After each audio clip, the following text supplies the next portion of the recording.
second big theme, at least what we're seeing at Paul Reiter, is that Indian firms are finally looking at products as something that can make money, and finally they're looking at marketing of products as well. And at least among our clients, we have two. One is Ideas Softwares, which runs a product called Ideas Fortune, which has around 2,500 installations in India in the hospitality space. We also have Ramco present here. They've just launched their ERP for the cloud on demand. And I think we're seeing activity move on the product marketing side of things. But traditionally, Indians have been mostly successful with services. And so we have Sumit Virmani from Infosys, which is one company which has tried to straddle both, with Finacle, Automobile, Yantra as the products, and of course IT services we don't need to commit much on. And so we have Sumit to talk about what's the difference between products and services marketing, what's the economic rationale, why is it different, do you need a lot more money if you're going to do product marketing versus services? So Sumit, I've known for a very long time. He was initially a product marketer and now he straddles products and platforms and is looking at the productization of services as well. So Sumit, you're next. Okay, good afternoon everyone. First of all, let me start off by congratulating Jessie and her team for pulling off such an important fraternity for the B2B marketing community. I've been straddling across both the spectrum for almost a decade now. The models are quite unique. Prior to coming into B2B, I have spent a couple of years with B2C as well. Since my experience is largely around information technology, a lot of examples or context that I'll share over the next 20 minutes or so would be from IT. But like I said, fundamentals of marketing are exactly the same, so you won't find it a stretch to actually relate it across categories. Let me start off by talking about the fundamental differences between the product and services model. Unlike services, where investments are directly proportional to the opportunity in hand, products do call for about marketing and selling something a lot more tangible, something that exists and it's not merely based on experiences. As a result, here the upfront investment gives you an asset that you're not building for someone else, but building for your own organization, which is repeatable, which can be marketed over and over again across multiple organizations. And this leads to the margin opportunity that's available to you eventually, because unlike in services where the costing is largely based on cost plus pricing, in product scenario, because you've created an IP which is perceived to be a lot more valuable, you can charge for the value that you deliver to the organization. In the product scenario, you're looking at solving a problem, a business problem and not necessarily a technology problem. So even the kind of expertise that you need is a lot more on the domain than the technology side. Any business is risky. Products just ends up being a little more risky. In fact, a recent study not too many months ago by Accuport predicted that 80% or more new products launched in the B2B space actually fail. So if you want your product to be in the 20% sphere, you've got to be doing something different. The point I would like to make at this stage is between services and product, the operations model is different, as is illustrated here. The financial model is different. The target group is different. The pricing model is different. The risk profile is different. So can marketing really afford to be the same? Before we answer that question, let me share with you another set of data points. I've just picked up 6 companies across the services and product spectrum and picked up their financial year 10 numbers. What you're seeing on the right hand side is sales and marketing expenses as a percentage of revenue. I think the numbers do speak for themselves. Product companies do end up spending a significantly large sum on sales and marketing. I think the important question to ask here is, what do these investments actually go in? Do they do more of the same thing that what services companies do, or do they do something slightly different? Before I answer that question, I want to show you a basic construct of what I call a product life cycle. We start with an idea. we validate that idea, we define a spec of a product, we develop a product, we finally launch it. There's a brand out there, that's the face of that product. You do market development, you finally implement the product once you have a customer, and then you sustain the relationship through a CRM program. I've highlighted a box out here that you would notice, and this is where I think the debate around marketing begins. Over the years, I have seen that a large part of marketing attention by marketeers like us gets spent on launching and brand development. We focus on creating the buzz and we focus on creating a brand, what technically we can call marketing communication. That's where we end up spending a large portion of our energy, our investments. Now, I fundamentally believe that marketing has an opportunity across the spectrum of the life cycle. We spent the last 1 hour debating about the coolest things in marketing, the communities, the social networking bit. I'm just taking the audience back to the basics for the next 15 minutes or so.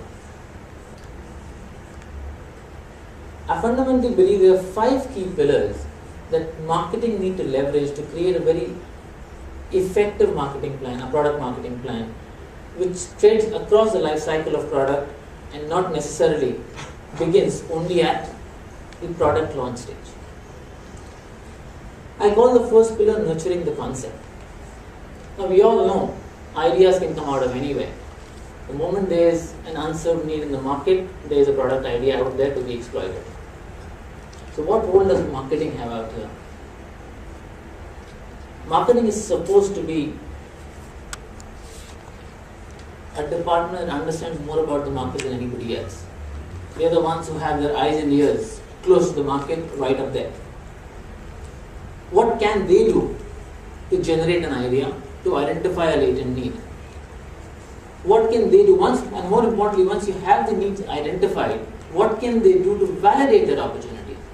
Because once the idea passes the ideation stage and moves on to the drawing board stage, the commitments have to be made, huge set of commitments and investments have to be made by the organization. So can marketing leverage the tools that have been traditionally available to them like market research? Can marketing leverage the newer tools being available to them like community and polling to actually go out there and validate the idea before the organizations put its money behind it? The next pillar, which I believe is integral to the lifestyle cycle stage, is what I call test driving it. Now let me give you an example out here, something which is lesser known from Infosys to the outside world, and which is I think one of our newest offerings to the market, being recently launched in the last week. Some of you would have seen the ads by Aircel on the launch of Pocket Apps.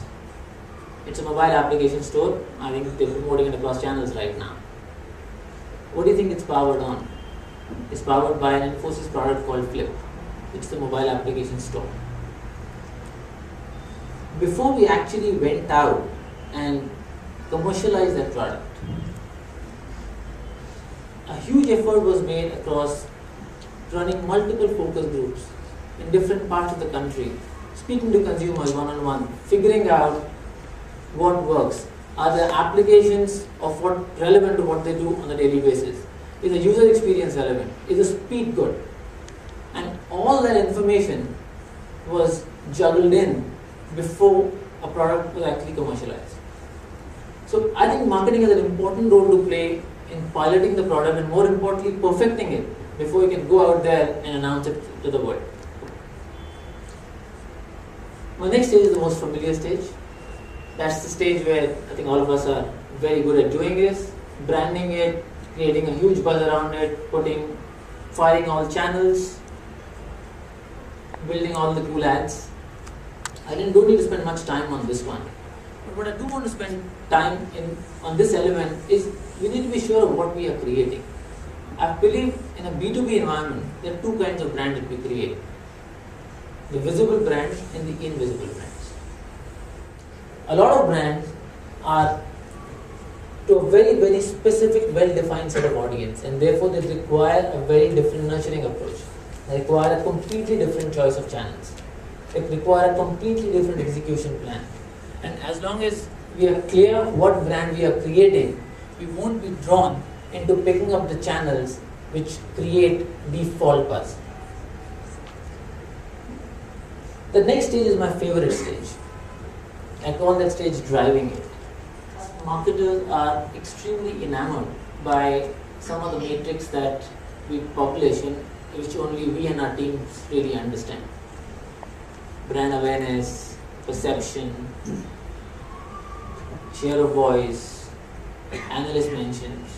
Undoubtedly they are extremely important and relevant because that's what really the brand measure is all about. Having said that, we need to reflect upon the core role that marketing is playing. I think I'm glad the lady earlier asked that question. How do I measure it? In fact, the CEO and CFO of the company are only interested in two parameters: higher revenue growth, higher profitability. Can marketing really measure its impact on these two parameters? I do believe it can, and there are multiple aspects available for us to measure these parameters. The question only is, how are you aligning your marketing plan to really commit to the numbers? Are you willing to stick your neck out?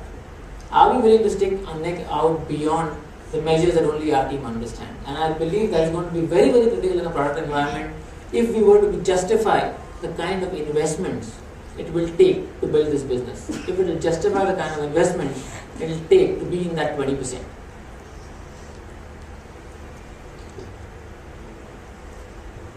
I think we spent a good time on it earlier in the day about creating communities, creating a fan following. It's a given that it's easier to get more out of an existing customer than create and get a new customer into the portfolio. I'll give you an example here. I'll give you an example of a very evolved product company globally, a B2B product company, where they realized the importance of references. They said, okay, references is no doubt, word of mouth is a big driver in a business like this. And therefore, let's look at the whole set of references we have and see what kind of impact they are making on our bottom line. They realized there are 1700 companies or reference individuals that were there as part of their reference portfolio. But when the data was actually analyzed in terms of figuring out the kind of growth those 1700 people were driving, it was dismal. It was quite a quandary as to what do you do with a set of references that are out there but they're not generating more business for the company.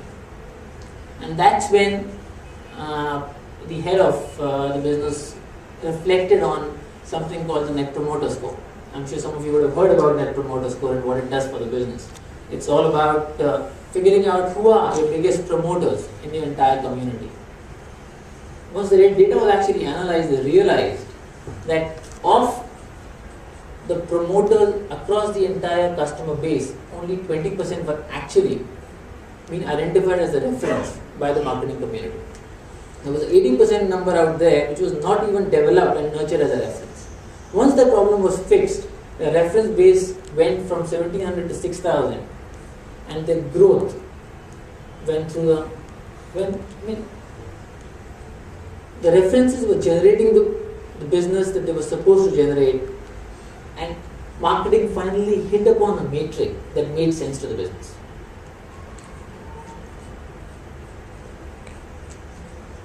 At this point of time, I would like to basically open to all of you the debate on product versus services. And fundamentally, I don't think the debate is about product versus services. The opportunity of playing in the larger canvas is of course available to all product marketers because they're playing with something a lot more tangible. But the debate actually is about these three things. Are we going to play a 20% game of marketing, or are we actually explore the 100% opportunity? Are we going to focus on the necessity of being a support function, or are we going to lead with the opportunity marketing has? And more importantly, are we going to play a function, an art function which will be more appreciated, or a metric driven approach to science which is a lot more respected?